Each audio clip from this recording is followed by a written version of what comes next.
Hi മക്കളെ, എന്തൊക്കെയാണ് വിശേഷങ്ങൾ? സുഖമല്ലേ? അപ്പോൾ കഴിഞ്ഞ എപ്പിസോഡിൽ പറഞ്ഞ പോലെ ഒരു ഇമ്പോർട്ടൻറ്റ് ക്വസ്റ്റൻ ആയിട്ടാണ് ഇന്നത്തെ ക്ലാസ് വന്നിരിക്കുന്നത്. Very important. ഓക്കെ, അപ്പോൾ ആ ചോദ്യം നമുക്കൊന്ന് നോക്കാം. The sum of the first 5 terms of an arithmetic sequence is 150 and the sum of the first 10 term is 550. ഒരു സമാന്തര ശ്രേണിയുടെ ആദ്യത്തെ 5 പദങ്ങളുടെ തുക 150ഉം ആദ്യത്തെ 10 പദങ്ങളുടെ തുക 550ഉമാണ്. ചോദ്യത്തിൻ്റെ ഒരു പ്രത്യേകതയുണ്ട്. സാധാരണ ടെക്സ്റ്റ് ബുക്കിലുള്ള ചോദ്യങ്ങൾ അങ്ങനെ തന്നെയല്ല പരീക്ഷയ്ക്ക് വരുന്നത്. പക്ഷേ ഈ ചോദ്യങ്ങൾ പലപ്പോഴും അതേപോലെ തന്നെയാണ് പരീക്ഷയ്ക്ക് വന്നിട്ടുള്ളത്. കാരണം പരീക്ഷയ്ക്ക് വരുന്ന ഫോർമാറ്റിൽ തന്നെയാണ് ഈ ചോദ്യം തന്നിരിക്കുന്നത്. പരീക്ഷയ്ക്ക് നിങ്ങൾക്ക് വരുമ്പോൾ 1, 2, 3 എന്ന രീതിയിൽ എന്തുണ്ടാവും? സബ് ക്വസ്റ്റ്യൻസ് ഉണ്ടാവും. ഇനി സബ് ക്വസ്റ്റ്യൻസ് ഉണ്ടെങ്കിൽ പേടിക്കൊന്നും വേണ്ട. നമ്മൾ കണക്കുകൾ ചെയ്തില്ലേ, അതിൻ്റെ ഓരോ സ്റ്റെപ്പുകളുമാണ് ഓരോ സബ് ക്വസ്റ്റ്യനായിട്ട് വരിക. സംശയമുണ്ടോ? നമുക്ക് ചെയ്ത് നോക്കാം. ചോദ്യത്തിലേക്ക് കടക്കാം. അപ്പോൾ നമ്മുടെ ചോദ്യം എന്തായിരുന്നു? നമുക്ക് തന്നിരിക്കുന്ന കാര്യങ്ങൾ വെച്ച് നമുക്കൊന്ന് നോക്കാം. ഒരു സമാന്തര ശ്രേണിയുടെ ആദ്യത്തെ 5 പദങ്ങളുടെ തുക സം ഓഫ് 5 ടൈംസ്. എവിടെയെങ്കിലും ക്ലിക്കായോ? നമ്മൾ പഠിച്ച സാധനം ഇങ്ങനെ വരുമ്പോൾ ക്ലിക്കാകണമെന്ന് ഞാൻ പറഞ്ഞ സാധനം എന്താണ്? ഓഡ് നമ്പറാണ്, ഒറ്റ സംഖ്യയാണ്. Sum of 5 terms. അപ്പോൾ നമുക്ക് അറിയുന്ന സാധനം വെച്ച് ആദ്യം അങ്ങ് തുടങ്ങാം. സം ഓഫ് 5 ടേംസ്, 5 പദങ്ങളുടെ തുക. 5 പദങ്ങളുടെ തുക എങ്ങനെ എഴുതാം? നമുക്ക് എങ്ങനെ എഴുതാൻ പറ? 5x3 അല്ലേ? 5 പദങ്ങളുടെ തുക, അതിൻ്റെ നടുക്കത്തെ നമ്പറിൻ്റെ 5 മടങ്ങ് അല്ലേ? Number of terms into middle time. Middle time മൂന്നാമത്തതായിരിക്കും. അപ്പോൾ നമ്മൾ അതിനെ എന്ത് ചെയ്യുന്നു? 5 കൊണ്ട് ഗുണിക്കുന്നു. 5x3 which is equal to 150. 5 പദങ്ങളുടെ തുക 150 ആണെന്ന് പറഞ്ഞിട്ടുണ്ട്. ഇതിൽ നിന്ന് എന്ത് കണ്ടുപിടിക്കാം? x3 കണ്ടുപിടിക്കാം. കണ്ടുപിടിച്ചൂടെ? 5നെ നമുക്ക് തട്ടാം. 5നെ നമുക്ക് വേണ്ട. 5നെ നമുക്ക് തട്ടാം. 5നെ നമ്മൾ തട്ടിക്കഴിഞ്ഞാൽ നമുക്ക് എന്ത് കിട്ടും? x3 ഈസ് ഈക്വൽ ടു 150 ഗുണിക്കണം 5, അപ്പുറം പോകുമ്പോൾ ഹരിക്കണം 5. 15 ഹരിക്കണം 5 നമുക്ക് എത്ര കിട്ടി? 30 എന്ന് കിട്ടി. x3 is equal to 30. ഇനി സബ് ക്വസ്റ്റ്യനിലോട്ടൊന്ന് നോക്കി. ശ്രേണിയുടെ 3-ാം പദം എത്രയാണ്? സംഭവം മനസ്സിലായോ? നമ്മൾ ചെയ്യുന്ന അതേ സ്റ്റെപ്പുകളാണ് സബ് ക്വസ്റ്റ്യനായിട്ട് ചോദിക്കുക അല്ലേ? What is the third term of the sequence? അപ്പോൾ ആൻസർ എഴുതുമ്പോൾ എന്താ എഴുതണം? 1 എന്ന് എഴുതിയ ശേഷം അവസാനം ആൻസർ എങ്ങനെ എഴുതണം? The third term of the sequence is equal to 30 എന്ന് എഴുതണം കേട്ടോ. ഇതിൻ്റെ ഉള്ളിൽ അധികം സ്ഥലമില്ലാത്തതുകൊണ്ട് ഞാൻ എഴുതുന്നില്ല. ഞാൻ ചോദ്യത്തിൻ്റെ കൂടെ തന്നെയാണ് എഴുതി വയ്ക്കുന്നത്. Which is equal to 30. ശ്രേണിയുടെ 3-ാം പദം എന്താണെന്ന് വേണ്ട നമുക്ക്. ശ്രേണിയുടെ 3-ാം പദം എത്രയാണ്? വാട്ട് ഈസ് ദ വേണ്ട? The third term of the sequence is equal to 30. 30 കിട്ടിയില്ലേ? ഇനി അടുത്ത നോക്കാം. അടുത്ത ക്ലൂ എന്താണെന്ന് നോക്കാം. And the sum of first 10 terms is 550. ആദ്യത്തെ 10 പദങ്ങളുടെ തുക 550. ആദ്യത്തെ 10 പദങ്ങൾ എന്താ? 10 പദങ്ങൾ. നമ്പർ ഓഫ് ടൈംസ് എന്തായി?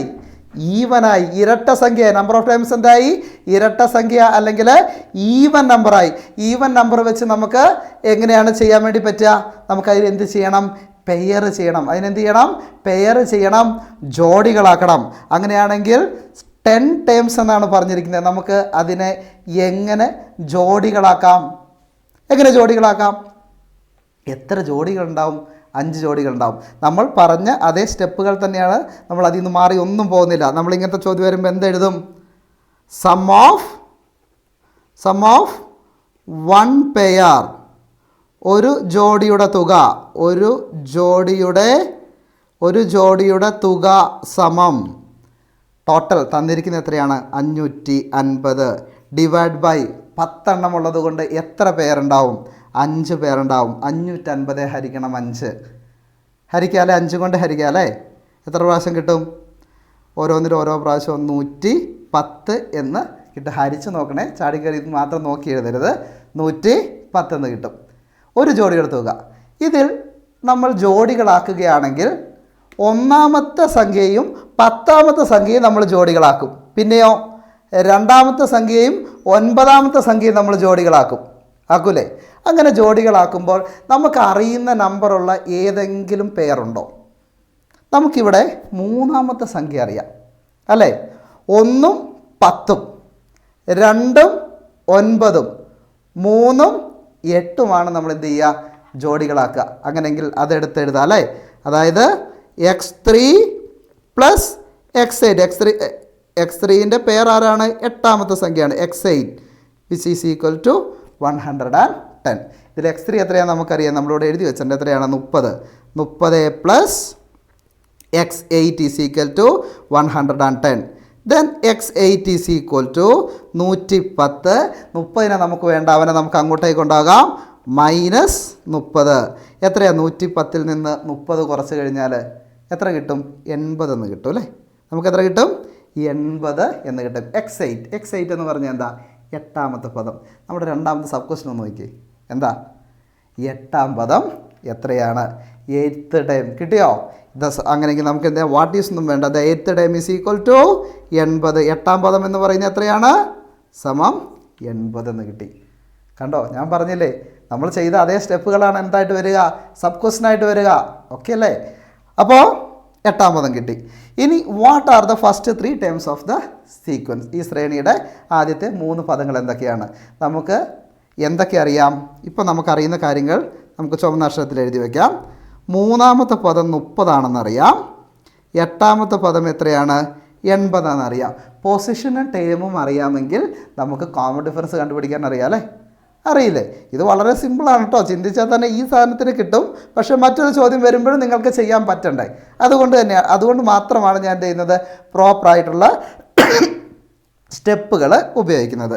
അപ്പോൾ നമ്മൾ equation D is equal to term difference by position difference, പദവ്യത്യാസം ബൈ സ്ഥാനവ്യത്യാസം. 80 കുറയ്ക്കണം 30 ഡിവൈഡ് ബൈ 8 കുറയ്ക്കണം 3. So D is equal to 80ൽ നിന്ന് 30 കുറച്ചാൽ നമുക്ക് എന്താ കിട്ടും? 50 എന്ന് കിട്ടും. 8ൽ നിന്ന് 3 കുറച്ച് എന്ത് കിട്ടും? 5. So D is equal to 30 എന്ന് കിട്ടി. D പൊതുവ്യത്യാസം എത്രയാണ്? നമുക്ക് 10 എന്ന് കിട്ടി. നമുക്ക് 3ാം പദം അറിയാം അല്ലേ? 3ാം പദം അറിയാം. 3ാം പദം എത്രയാണ്? 30 3ാം പദത്തിന് നമുക്ക് എങ്ങനെ എഴുതാം? നമുക്ക് ഫസ്റ്റ് ടൈം കിട്ടണം, കാരണം സീക്വൻസ് എഴുതണം. സീക്വൻസ് എഴുതണമെങ്കിൽ ആരെ വേണം? നമുക്ക് ആദ്യ പദം വേണം. അപ്പോൾ ഈ ടൈപ്പ് ചോദ്യം ചെയ്തപ്പോൾ നമ്മൾ ചെയ്തിരുന്ന അതേ സ്റ്റെപ്പ് തന്നെ നമ്മൾ ഫോളോ ചെയ്യുകയാണ്. 3ാം പദം ഒരു ക്ലൂ നമ്മളങ്ങ് എടുത്തു. 3ാം പദം എത്രയാണ്? 30. 3ാം പദത്തിന് എങ്ങനെ എഴുതാം? 3ാം പദം അല്ലെങ്കിൽ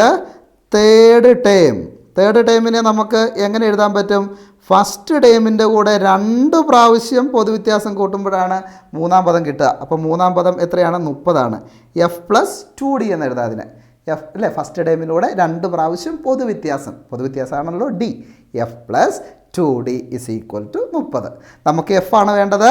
അപ്പോൾ നമുക്ക് F ഈസ് ഈക്വൽ ടു 30 കുറയ്ക്കണം 2D. D എത്രയാണ്? 10 അപ്പോൾ 2 × 10. അപ്പോൾ 30ൽ നിന്ന് 2 × 10 എത്രയാണ്? 20. 30ൽ നിന്ന് 20 കുറച്ച് നമുക്ക് എത്ര കിട്ടും? 10 എന്ന് കിട്ടും. കിട്ടിയില്ലേ? F ഈസ് ഈക്വൽ ടു എത്രയാണെന്ന് കിട്ടി നമുക്ക്?